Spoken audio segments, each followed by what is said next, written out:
My name is Era, and I'm the host of the Tamil Creator Podcast. I chat with creators from all over the world to share their stories and discuss hot topics in a way that I hope inspires, educates, and entertains you. Hello, everyone, and welcome to another episode of the Tamil Creator. I'm your host, Era. Today I have from New York City, Alex Emmanuel. He's a UK-born Canadian expat, I guess, technically, living in New York City, and he's gone to kind of work his way up at several startups there, including Skillshare, Grailed, and before, I guess, during the pandemic, going all in with some friends to co-found a gaming app called 1v1Me that successfully is in the middle of finalizing a Series A round. So, Alex, thanks for jumping on today. Of course. All right. Thank you so much for having me.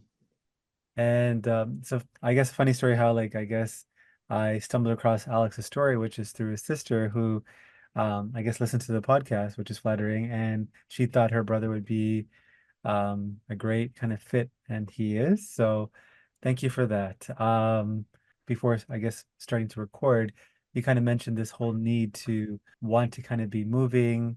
I guess inherently kind of that change and like excitement that comes with that change. But what was your childhood and like formative teenage years like, and maybe how did that impact that yearning to kind of move Mhm. and experience that kind of change as well? Yeah. So growing up, I actually grew up in Canada, in Ottawa. Actually, I think a lot of Toronto people end up being based in like Montreal or Toronto. But my parents ended up, we like originally when they came from the UK, went to Toronto and then ended up in Ottawa. And that's where I really grew up. Ottawa kind of got the unofficial slogan of the city that fun forgot. And honestly, growing up there wasn't that much going on. I think it's actually developed a lot since when I was growing up there. But it was like a very quiet town. There wasn't very much going on. In the world of like startups and tech, there was literally almost nothing going on. And yeah, it was a really quiet place. And for me, I think I've kind of just always wanted the opposite of that. And being in New York now, and even like some other bigger cities around like Toronto and even San Francisco, it's just really nice to be around a lot of people and be in like a very hustle and like hustling and bustling environment. I think I really enjoy. Were you in Ottawa during kind of the height, or did you at least see the height of kind of Nortel and kind of I wouldn't say it was a startup economy or ecosystem around that, but there were similar to Mhm. like, when you have a big success story like that, there are things that kind of spawn out from there. So were you kind of actively part of that or just aware of kind of that during that time? For sure. So actually, both of my parents worked at Nortel when I was a kid. But during the like .com bubble, they ended up both getting let go or laid off rather from Nortel. And then they went out and worked in different places. My mom ended up working in the government. My dad's been working more in defense since then. But I think them working in tech early on shaped a lot of like, so my interest in knowing that was a way to go. And also when I was in college, Shopify was really getting big, and that was, I think there's a bigger startup ecosystem starting around there. But I would say when I first was, when Nortel was really around, rather, I think I was like 13. So the impact of Nortel on my life is probably mostly just my parents used to work there. Got it. And I guess your sister Amanda, do you have like is she your only sibling or do you have other siblings as well? Yeah, she's my only sibling, but growing up, I think like a lot of other Tamil families, like our extended family is really, really close. Almost all of which actually live in Toronto. So we typically would go from Ottawa to Toronto, like almost every other weekend. We'd all get in the car and then drive down and see everybody. So for me, growing up, like all my cousins almost were like my siblings. But yeah, in terms of my actual siblings, it's just my sister and I. And like you said, you wanted the opposite of kind of what you grew up in. Like my wife's cousins, some of them also live in Ottawa, and obviously Hmm. nowhere as close to as bustling as like Toronto, and obviously Hmm. nowhere as close to bustling to like New York City. So you're kind of searching for the opposite of that. And I guess for people listening, like what made you land on New York City, and I guess been your experience like living there as well? So to be honest, growing up, I never thought I'd ever live in New York. I think when I was in college, and I was looking for jobs. I really want to go to California. That was where all the cool startups were. But the way that it ended up happening is I went to school for engineering. After I graduated, I ended up getting a job in Ottawa at a as an Android developer. And about 6 months in, the company was based in Buffalo, New York, but the CEO of the business changed, and they just decided they were going to do a bunch of layoffs. Because of this, I was like really new to the company. I ended up getting laid off, and I always wanted to move to America, but it just wasn't a thing that I really pursued directly. And I think at this point it was just like, I guess screw it. My sister was at the time doing her MBA in New York with Cornell, so she was here. It was like a little bit easier to come and see if I could do something here. There wasn't really a startup ecosystem in New York at the time either. Funny enough, it was still really in its nascent days. This is back in about 2014. But really, at that point, I had a few $1,000s in my account, and I'm just like, let me try and go all in. So I just got on a plane a couple weeks after getting laid off, came here, stayed with my sister for about a week because she was here, but she also lived in a tiny apartment with her roommate. So I ended up finding some people staying on their couches, like Airbnb some things for a few weeks. Just interviewed as much as I could and tried to meet some people and ended up getting a couple offers and then kind of set up my life and moved here within like the span of 2 weeks. That's awesome. I know your parents were kind of in tech.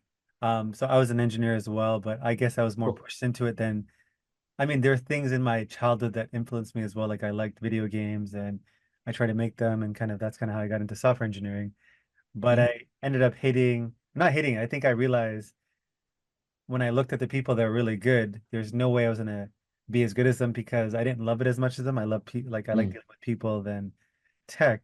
So like I guess for you, did you also feel like you were pushed into it or was it like, hey, you love the engineering, like the actual like getting into the weeds of development and coding and like yeah, I'm just curious about that. Mm-hmm.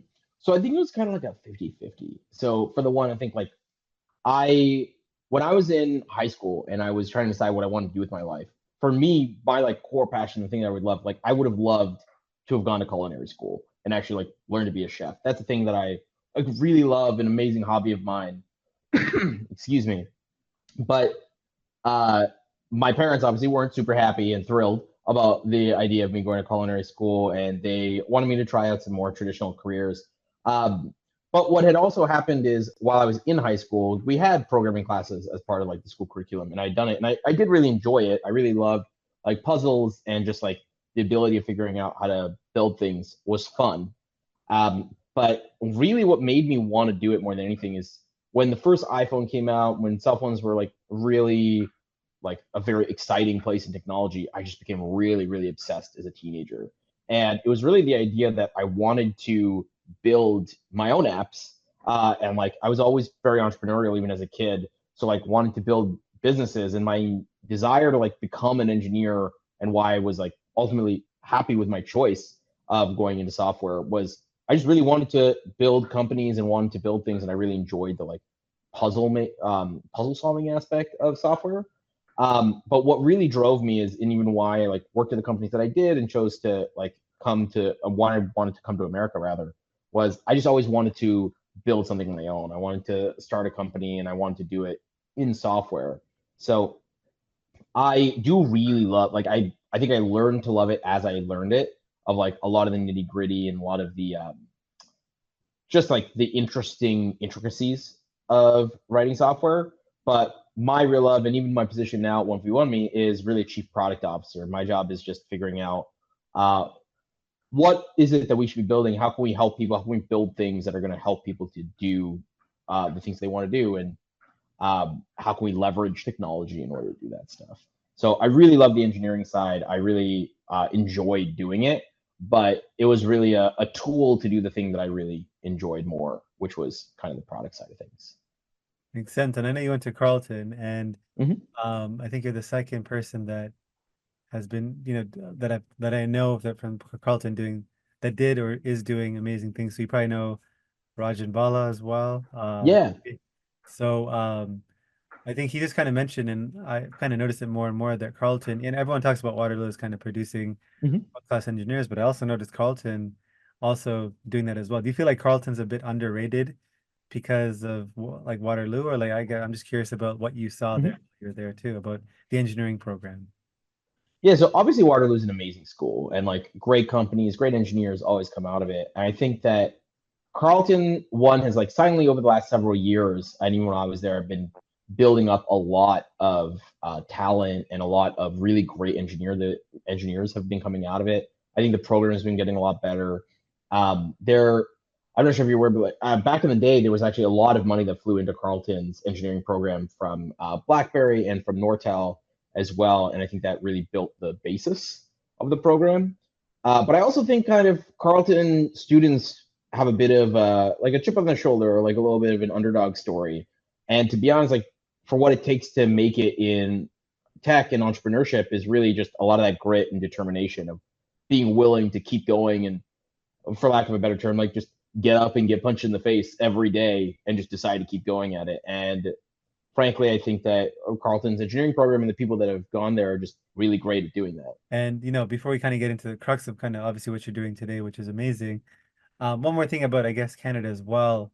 I know it's been like 10 years. I'm pretty sure like New York City feels like home. Mhm. I guess looking back, do you think everything you kind of achieved in New York City, and especially kind of building, the company you've kind of built as well, do you think that would have been possible in Canada, out of curiosity, looking back? I think at the time that I did it, it would have been really, really, really difficult. I think there's a couple of things that make it harder to do in Canada.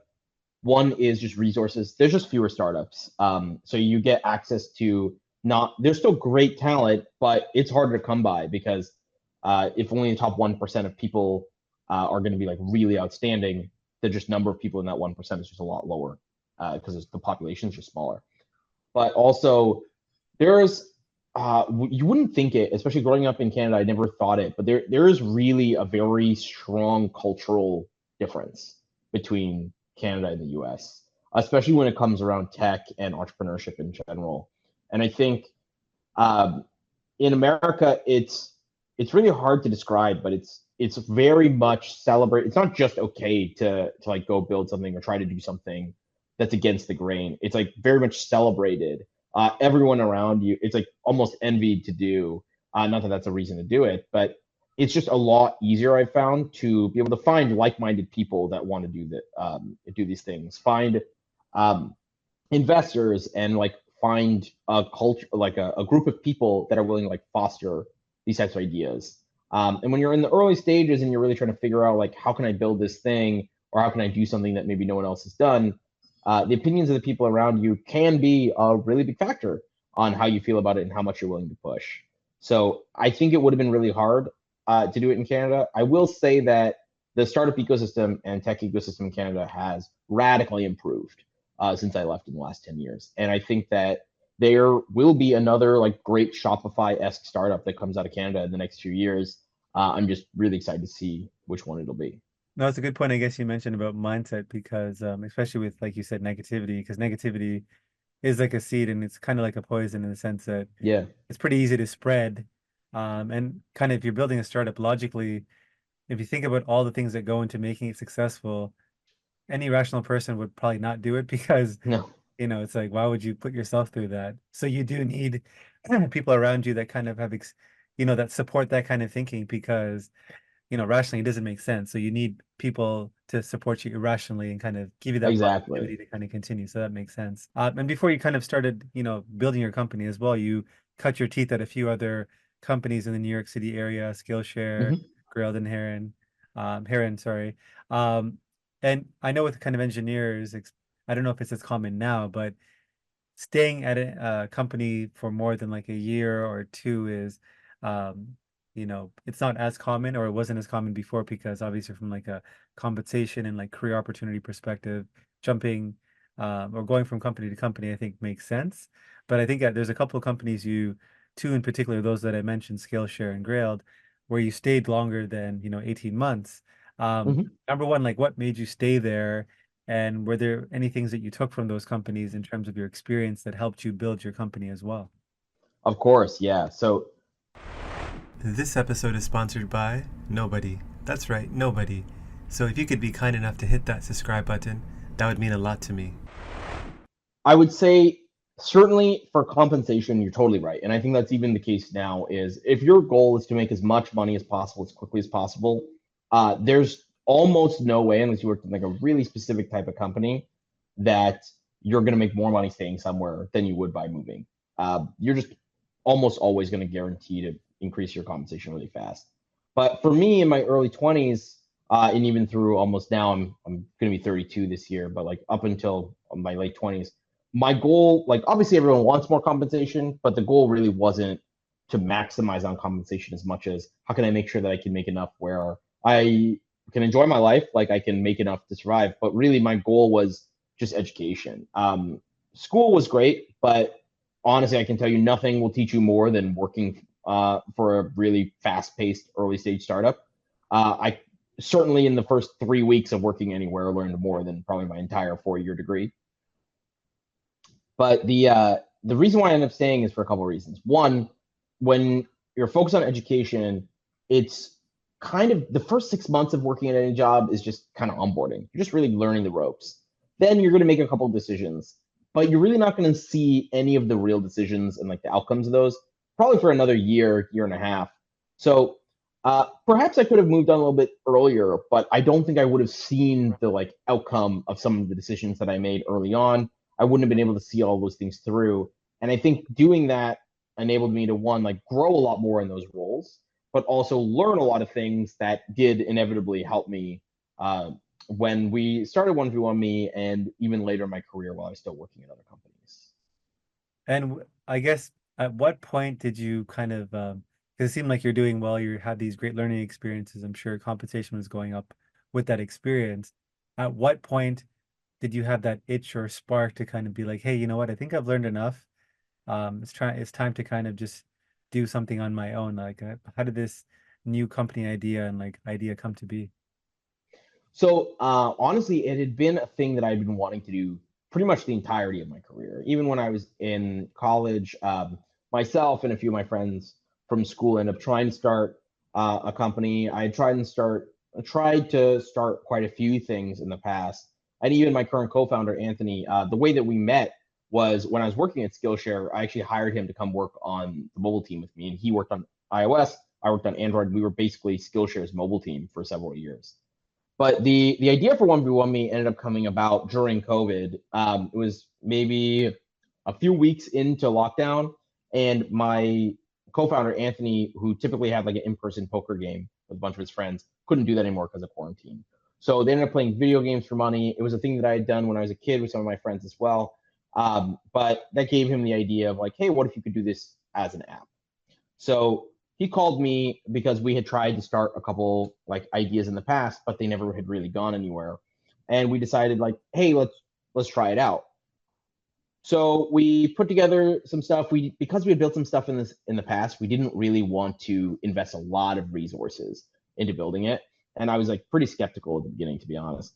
So the plan was let's build a landing page and let's just put up an ad. We'll put up, let's say, $100 behind it. And if we can get, let's say, like 1,000 signups in the next month or so, we'll decide we're going to work on this. But until we do that, we're just not going to touch it. So we put it up, and basically the first weekend we got, I think, like 1,000 or 2,000 signups. And we ended up building a wait list for the product of about 20,000 people before we even launched the app. So, Oh, oh, sorry, all right. I just want to interrupt because Yeah. I always find these first moments kind of really interesting. Like, what do you remember what you put on the landing page that kind of got people interested in this concept to, build up a waiting list of 20,000 people? Yeah, so we did a couple things that were interesting. One is we tested out a few different cat like hooks. We even tried like a bunch of random TikTok videos. TikTok was kind of like starting to blow up at the time. But ultimately, the like really simple hook of like play games, win cash ended up getting a lot of people interested. And as we started it, we actually learned that lots of people in the past had actually built this concept of like head-to-head wagering. Um, One thing that was really different about this time when building something versus all the other times that I had built things in the past was I think in the past I was like a lot of early entrepreneurs really wanting to build something very unique and like really build something that no one had ever seen before.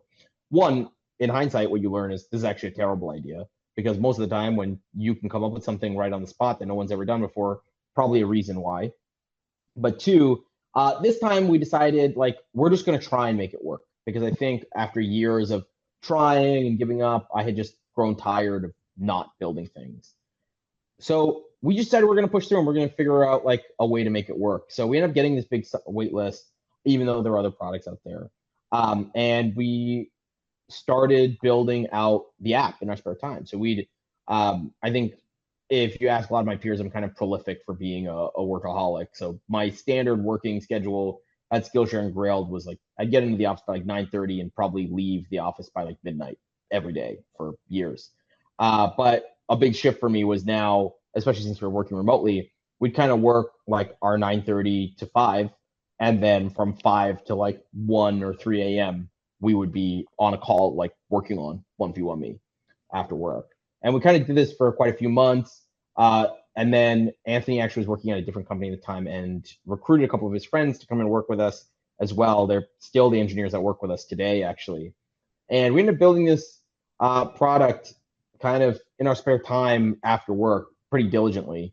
And within this course of like, I think it was about 6 months later after starting, we ended up launching the app on what was called Airport at the time, which is basically an app for test flights. If you're not familiar with test flight, it's basically when you're building an iOS app, the way that you can distribute a beta version to some specific testers. So somebody had created an app on Twitter called Airport, and we distributed it on Airport and got a bunch of users from it. I still remember actually the day that we first had two people that we had no idea who they were come onto the app and play each other was just amazing. I overjoyed. But it was just crazy to build something that and then have people you've never heard of before actually try it. But we built that out, and then we had a bunch of people start using the app and telling their friends, and it kind of started growing. We then like told our waitlist, hey, the app is finally live, like come use it. And a bunch of people started using it again.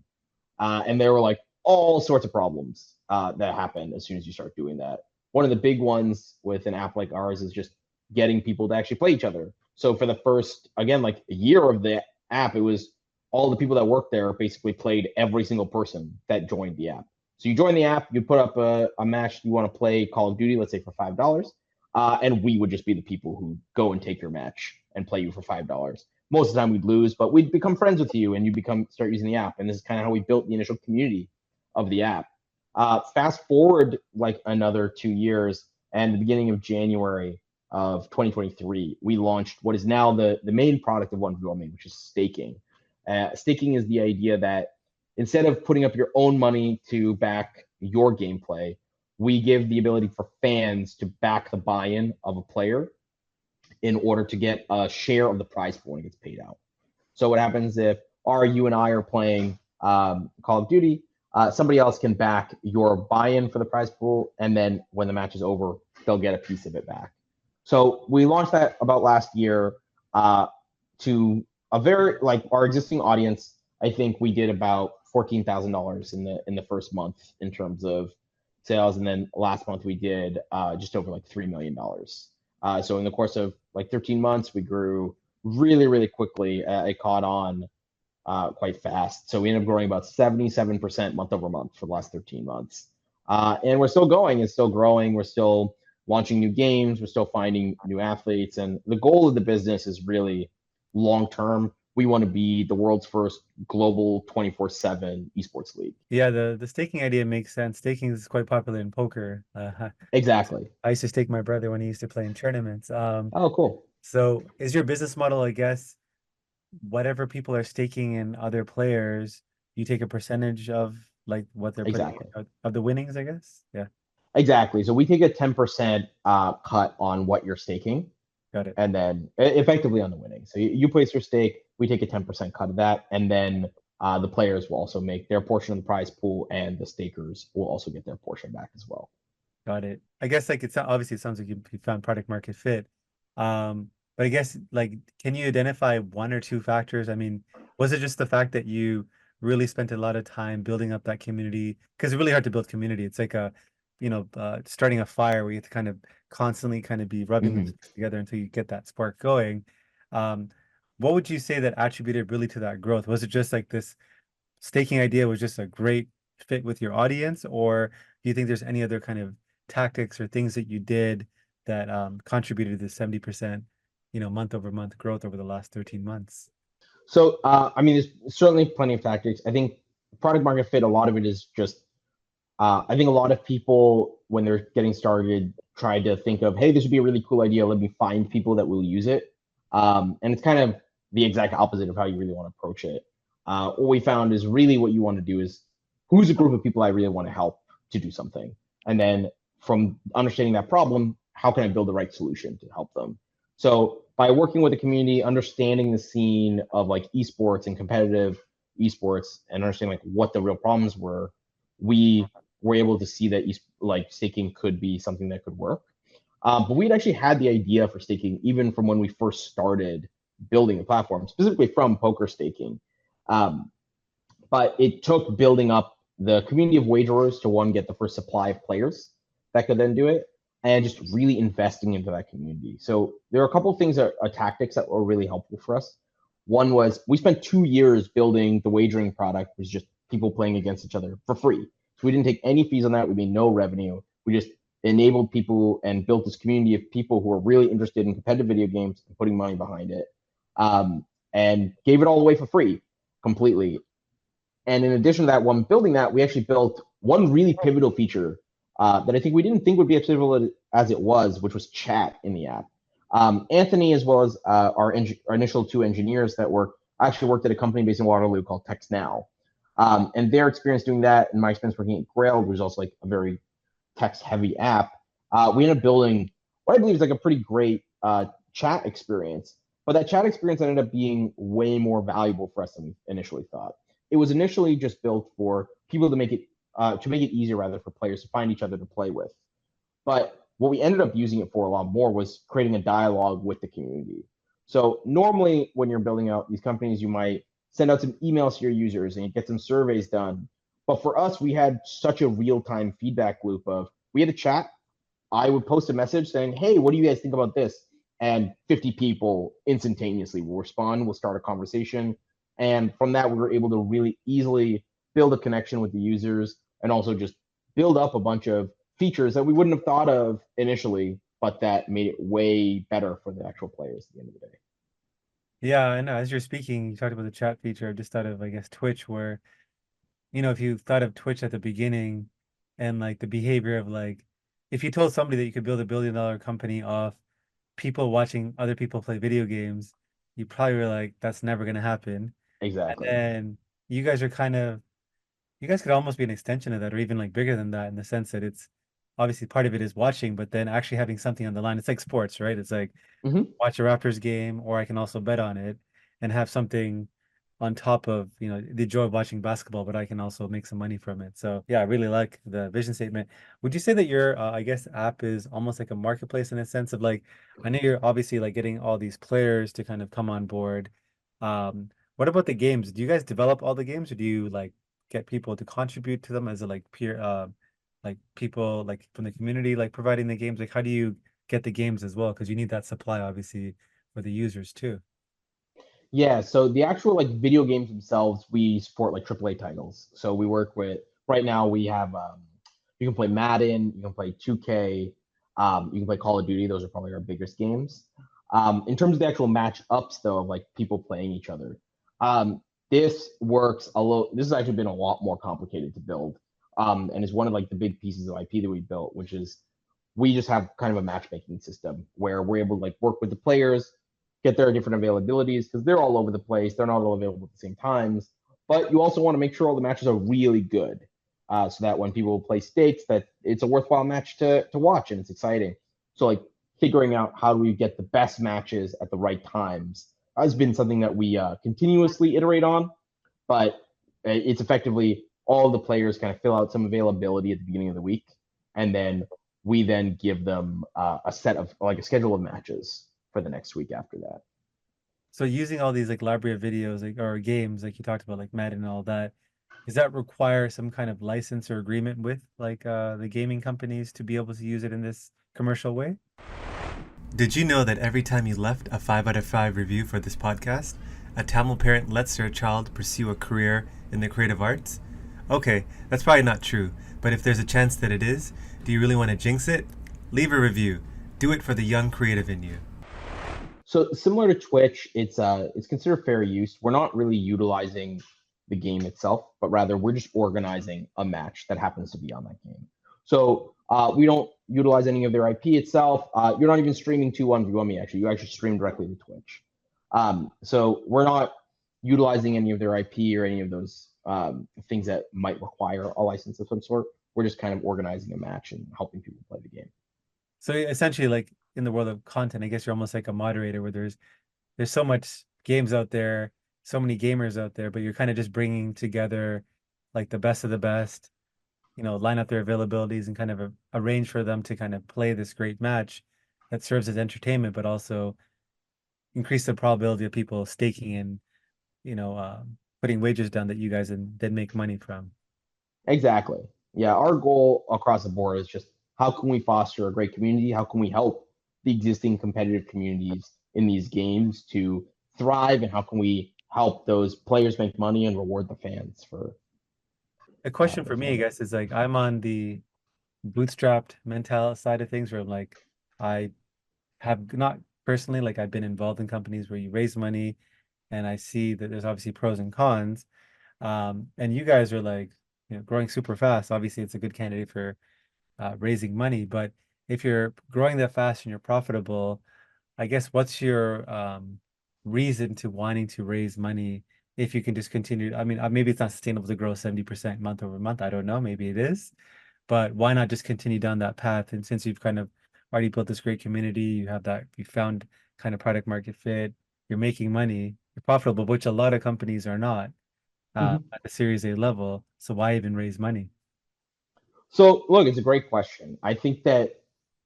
There, I think bootstrapping is really overlooked as an option for a lot of entrepreneurs. And I think that if you're building a business that could be bootstrapped, look, there's tons and tons of advantages.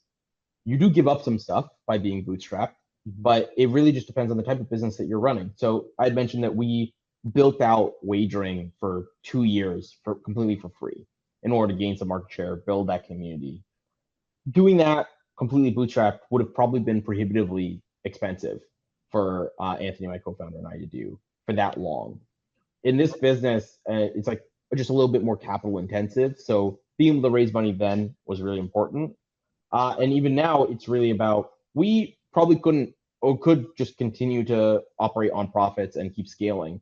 But the idea of raising money enables us to kind of one make some strategic hires earlier so that we can capture more market share quicker. And really, it just allows us to accelerate our growth a little bit faster because we believe that the opportunity size is so huge that we will be able to make a really large business, allowing us to spend a little bit more capital quicker upfront can help us capture a really big market.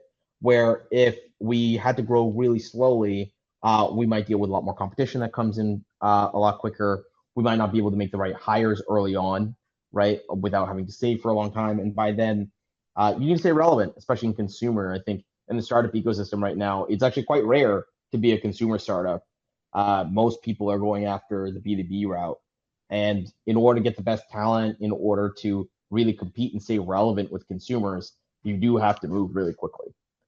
Got it. I guess because you're saying it's a land grab. So if you raise money, you can kind of, you know, have that, I guess almost at that first mover advantage and just hopefully keep that.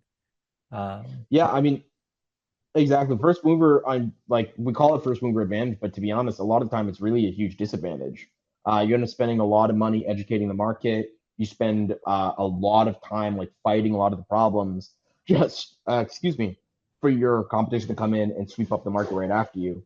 So if you're going to be first through the gates, you really got to make sure you're going to do it right and establish yourself, because otherwise you're really opening yourself up to a lot of competition down the road. that makes sense. I guess for yourself, do you do anything on a consistent basis or like even semi-consistent basis, like in terms of improving your knowledge or skills, like to level up, or is it just kind of just through the work that you do, you just kind of learn and you soak that knowledge up, or do you do anything act proactively in a scheduled manner to be like, hey, I'm going to learn about this, or do more of this to kind of get better at that particular skill? I think the life of a founder is really interesting because your time at a certain point is kind of almost not your own. Especially for us, we're a like effectively 24/7 events driven business. there are things going on all the time throughout the day, throughout the night. So having scheduled anything honestly is quite a luxury. We're finally after 3 years in getting to the point where, hey, we can start doing these things. We can have a little bit more time to do stuff. So for me, I think there's different stages of learning. Um, and right now, I think I'm in like almost a season of learning through doing.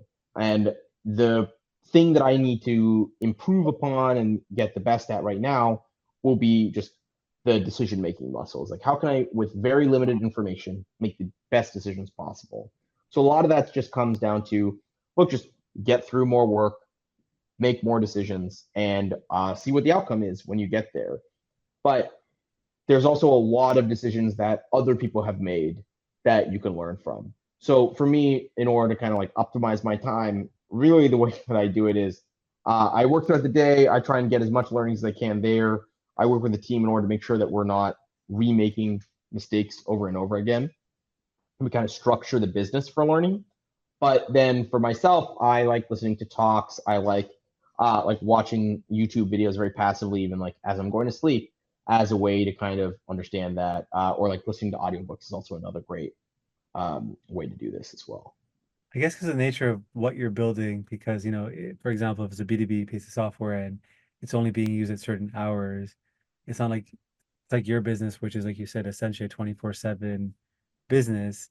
Uh, Mm-hmm. have you found kind of challenges of kind of, especially as one of the leaders, um, I wouldn't say work life, but like just having to be on all the time, or are you able, have you found a way to kind of not do that and just be better at kind of turning yourself off at times? So I think one thing that I've learned has been to be really intentional. Um, I when I'm like not working, I have to like be really intentional about I'm just absolutely not working during this time because if I kind of do the 50% work, 50% not working, I kind of get nothing. I don't get much work done and I actually don't get that much relaxation, so it doesn't help. So I think in order when I'm not on, it's really a matter of like being really intentional about that. But frankly, I think we're myself and all the people that I work with that I'm very fortunate to work with are honestly just a bunch of weirdos. We love working. I love working honestly more than anything. It's my building this, being able to work with our community and building things for them is my favorite thing to do. So it doesn't. It's weird when people say like it doesn't feel like work. Like it feels like work. Like honestly, being an entrepreneur, the thing that nobody will tell you is like 90% of the time your life sucks and you hate it. But that 10% of the time where it's really great is just so amazing that it makes the 90% really worth it.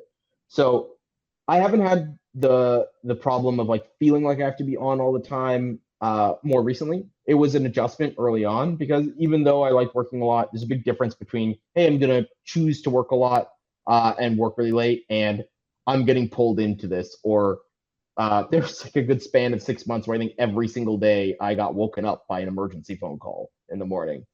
But honestly, it kind of just makes it exciting and it makes it fun. Uh, I don't think I've gotten tired of it yet. We'll see what happens in a few years. Who knows how long? I also have the benefit of not having kids and not really having a family yet. So I think that this would have been a much more challenging business to run had I been later on in my life as well. And speaking of kind of, you talked about all these, emergencies you're kind of having to deal with. Um, has there been, I don't like to call them failures, but like learning lessons, something you experienced during the course of building your business and like that has really stood out, and like what did you learn from that experience? Oh, so many. I think the biggest one though is there's um there's this idea for founders, and it's like kind of cheesy, but it's like this idea that you need to live in the future, and that's certainly true. Like you really need to see things that other people don't. But timing really is everything. Being too early and being too late are like both equally bad. It's really easy to kind of get carried away with understanding the I even once you see like a little bit of a glimmer of, oh, people like this, to understand, hey, well, if I could just get them to do this, right? I was able to do this thing and they, well, like, because I built this, they did it. Like, that's because I'm so smart and I'm the one who created this. So I could just make them do anything. So let me build these things and they'll just do it. And it turns out that that's not true at all. There's this really great saying that I love that I've stolen from The West Wing, if you've ever seen it, which is the word of the people is the word of God. Mm. And I think that's really, really true for product. I think a lot of PMs, a lot of founders tend to believe like the reason why my business is amazing is because I'm the smartest person that's ever existed and nobody else could have done this. And it turns out the reason why your business is succeeding is because you happen to build a thing that a lot of people want. But just because you built it doesn't make them want it. They wanted it, so you built it. And I think it's really easy to forget that. So there are a bunch of features that we've built over the time that we've had to learn a couple times actually, where it was, hey, if we could just get them to the users to do this one thing, it would be so amazing. And we build it, we spend a bunch of time, we're like, oh, it's gonna be so great. And then we'll launch a feature and nobody will use it. And we'll lose like a bunch of money or we'll make all these mistakes. And over time, the lesson that we've really learned, I think, as an organization, but also myself personally, is one, it's okay to go slow, right? Test things out, see how they're doing before you like really crawl, walk, run. And also, you got to make sure that the things that you're building are actually solving real problems. It sounds really obvious, but you'd be surprised how easy it is to get caught up building the wrong solution for the right problem. Yeah, as you're speaking, I thought of I don't know how like it's completely similar, but it's like people believing they're great investors because they happen to invest in like the greatest bull run in like the last Yeah, 20, exactly. 30 years versus like you've taken advantage of kind of a bigger macro situation, but thinking that you're actually your skill as an investor is actually what carried you through. So I guess it's very Yeah. similar there. Um, I think we kind of touched on this, but like I know you've kind of seen the Tamil community kind of in Ottawa and like obviously Mhm. you know about as well with like family. What's it like in New York City? Honestly, it's quite small. Granted, like given my work, I haven't gotten as much time to interact with the Thermal community here as I would have liked. Um, there is a small community here, and it has been growing. I have been spending the last 10 years trying to convince all the Thermal people I know from Toronto to move to New York, so we can build a better community here. But yeah, it's definitely small, but hopefully growing more and more every year. The one good thing about being here is it is very easy to go back to Toronto, where there's like a huge interconnected Tamil community. So I think it's pretty hard to pull people away from that, especially people who where that community is really important to them. But I think there's so much opportunity here, and New York is such an amazing place. Like I really hope and encourage like anybody to come here, Do you have especially. do you have any go-to spot? You know, like for me, part of the like town being Tamil is like the food. Are there any spots that you're able to kind of take advantage of? Like for example, I don't know if you have you been to the dosa cart in Washington Park or Washington Yeah, Park? Yeah. yeah, so there's the really great dosa cart there. Um, they are probably the one exception to most of the like Sri Lankan and Tamil food around New York. Otherwise, that I've had has been honestly not that great. Uh, Um, unfortunately, there surprisingly in Staten Island, actually, there's like a bunch of Sri Lankan restaurants. I think most of them are Sinhalese though. mm, There used to be what used to be my favorite Sri Lankan restaurant in New York was in the Lower East Side called Kotha House, yes, um, I heard of that. which was a great restaurant that served kotha roti, and they also had like appam and um, like mutton rolls and all these other things. But I think during the pandemic they ended up shutting down. So the one great thing in New York is you can get things like delivered in a way that you didn't used to be able to do in Toronto, where you can get like those are delivered to your bedroom at 2 in the morning, which is awesome. But the I just can't imagine that New York Sri Lankan and Tamil food like even holds a candle to what you can get in Toronto, unfortunately. I guess for you as well, Alex, if you had a chance to talk to 16-year-old Alex living in Ottawa, what would you tell him? Yeah, so I think Money can be hard to come by, but here is a $100 opportunity for you. Join my free newsletter for free exclusive content and a free chance to win $100 when I hold special draws. Did I mention that it's free? I would classify myself now as being like quite a disciplined person, somebody who really enjoys working really hard. And I think 16-year-old Alex was the opposite of this. I was honestly I would say I would like to classify myself as efficiently lazy in that I knew exactly how much work I needed to do to get by and did just that. And I think had I worked a little bit harder when I was a little bit younger, I could have made my life a lot easier as I got older. I'm happy for the lesson because I think that learning it when I did has helped shape me into who I am today, and really happy with that. But I think it would have been great to talk to my 16-year-old self and be like, look, it's okay to work a little bit harder, even though it's a little more work. Like, it's going to be worth it. You just have to put in the work, and good things will happen. And I guess looking forward in terms of your personal legacy, how would you want to be remembered by your friends and family? Legacy is a thing that I think all of us think about a lot, especially like it's hard to find a person who decides they want to start a company and not be somebody who's like almost somewhat obsessed with legacy. But I think as I've like matured and gotten older, and also as I've thought about it more, I really hope that my friends and family just think of me as a kind and humble person who did everything they could to help those around them, as they were, and everything else honestly is just gravy. It's just for fun. At the end of the day, like the opinions of my family and them believing and knowing that I care for them and that I love them and that they're the reason that makes everything like really worth it is all that really matters. Hmm. Well, that's kind of a good way to segue into the last part of the podcast. It's a fun speed round. I like to call creator confession. So I'm going to say basically a bunch of statements, and you're going to tell me the first thing that pops to mind. Ready, Alex? Sure, let's go. All right. Favorite Tamil food? Ooh, mutton rolls. Um, if there's like, say, for example, a fire or flood or something, and you only have time to take two things with you, what are they? Ooh, definitely my laptop for one. Mm. And hopefully a pair of pants. Those are the only two things I think I really need. Something that scares you, Death. insecurity that you have, Um, honestly, that no matter what I do, it'll just never be enough. favorite TV show you're watching. So my favorite TV show is a little bit of a cheat code because I've watched it probably 7 times, but it would be The West Wing. Hmm. I feel like I got to check that out now because I like those kind of Mhm. shows. Place you're itching to travel to. I would love to go back to Mexico City. It is probably the only city that's ever made me think it might be more of my favorite city than New York. Wow. Okay. Fellow Tamil creator you want to give a shout out to. Um, well, my sister is the one who introduced us. I'd love to give her a shout out.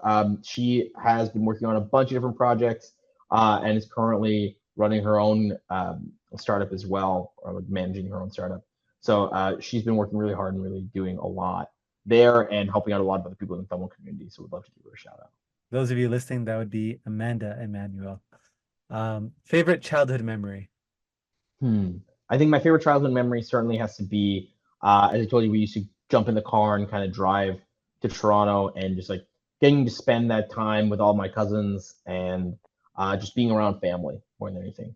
Something you like to do for fun outside of work. Ooh, that's a tough one because most of the things that I do are just for fun, are working.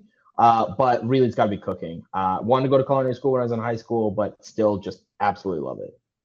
Favorite movie of all time. It could be Tamil, English, or you can give me both. Ooh, it would probably be English, and it's really tough, but I probably got to go Interstellar. Good choice. Um, what's something that you could benefit from caring less about? Um, hmm. I think like everybody, while I try not to do it, but just caring what other people think. I think just kind of going for it is usually the best answer. What's a decision you've been putting off for a while? Whether or not I should move out of New York, to be honest, I think every year I come back to should I do it, and every year I'm like, it's okay, I'll stay for every year. What's something that you were wrong about? So one of the great things about hindsight is I realized that I was wrong about almost everything I've ever thought. Um, but a great thing that I've been wrong about is, hmm, I'm not sure. I really like how easy it would be to start a company. I think it's just way harder than I think you can ever imagine from the outside. What's a purchase you've made that you've splurged on recently in the last few years that you have no regret about? Okay, this is going to be really weird, but I just bought a Vitamix. If you're unfamiliar, is a blender used in professional grade kitchens. It's not that crazy. I mean, it's expensive for a blender. It's like a $600 blender. Mhm. But I splurged. I bought it for myself, and it has been the greatest purchase I've made in years. Are you like a smoothie person? Is that why? Not at all. I just when you're cooking, you're trying to blend something, and like you want to make a sauce, you want to make anything, like being able to make it in the Vitamix is just insane. Pet peeve of yours.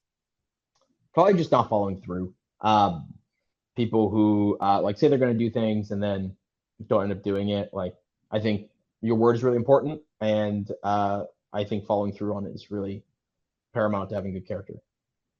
Person or celebrity that you look up to. Ooh, I mean, probably entrepreneurs. For the most part, I think there's the obvious like very cheesy answers of like Elon or any of these people. Um, but yeah, let's say Elon. If you knew that you were going to die tomorrow, a regret that you would have. Honestly, I didn't start like I didn't spend enough time like focusing on the things that I really cared about and spent too much on the things that didn't matter. Age you want to retire by. Um, I am one of the weird people that hopes that I die at my desk. I would love to never retire. Um, what's a book you've read or a podcast you've listened to that's had an impact on you? There's a really good book called "What You Do Is Who You Are" by Ben Horowitz that I would really highly recommend. A belief, behavior, or habit that's improved your life. I think more broadly, discipline is a thing that I've had to learn as an adult because I was just very undisciplined as a child. But I think that, yeah, discipline has done more for me than anything else.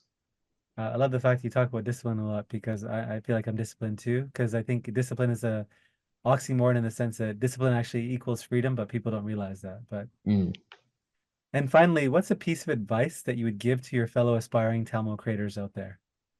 I think it's maybe two parts is like, hey, it's really hard, but you should really keep going and keep pushing because if you do really want it, it is super worth it.